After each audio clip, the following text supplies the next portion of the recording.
Bonjour, aujourd'hui nous allons voir la structure des différents fichiers et dossiers de WordPress.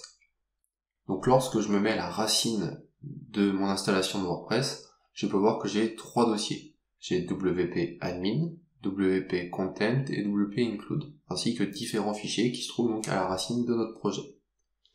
Donc le dossier WP Admin contient l'ensemble des fichiers dont l'administration de WordPress a besoin pour fonctionner. Donc vous ne serez jamais amené à modifier les fichiers qui sont à l'intérieur. Pourquoi ? Parce que quand vous allez faire une mise à jour de votre CMS, vous avez toutes les chances d'écraser ce qui a été mis dans ce dossier-là par vos soins. Donc on n'y touchera jamais. Pareil pour le WP Include, on ne va pas y toucher pour les mêmes raisons.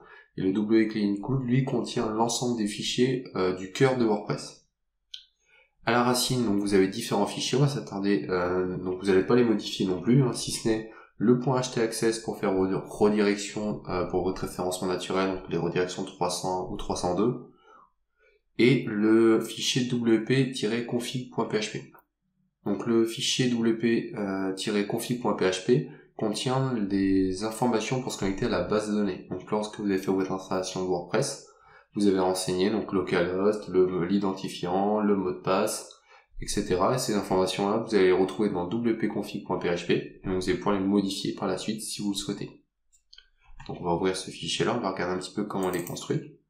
Hop, donc si on regarde un petit peu ce qu'il y a dans ce fichier, je vois que j'ai différents constantes qui ont été créées, et notamment dbname, dbuser, dbpassword, dbhost, qui sont les différentes informations pour se connecter à une base de données. Donc ici, si ma base de données change de nom, je vais pouvoir modifier cette information-là.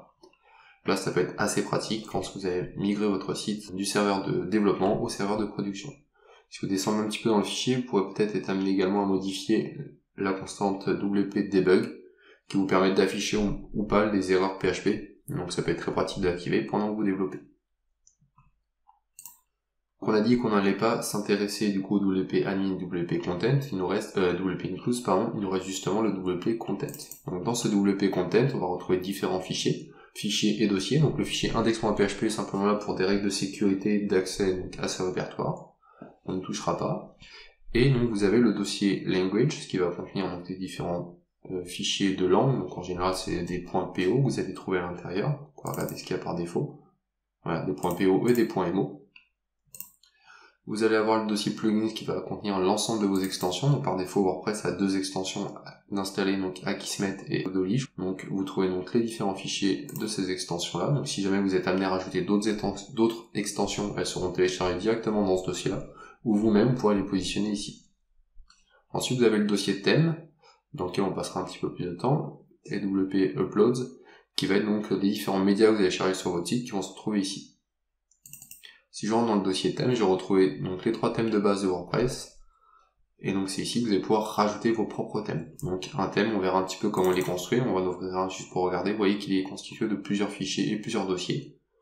Et on verra donc ce dont WordPress a besoin pour qu'un thème soit reconnu en tant que tel. Voilà, c'était un rapide coup d'œil sur les différents dossiers et fichiers de WordPress et sur sa structure. J'espère que ça vous aura permis d'y voir un peu plus clair.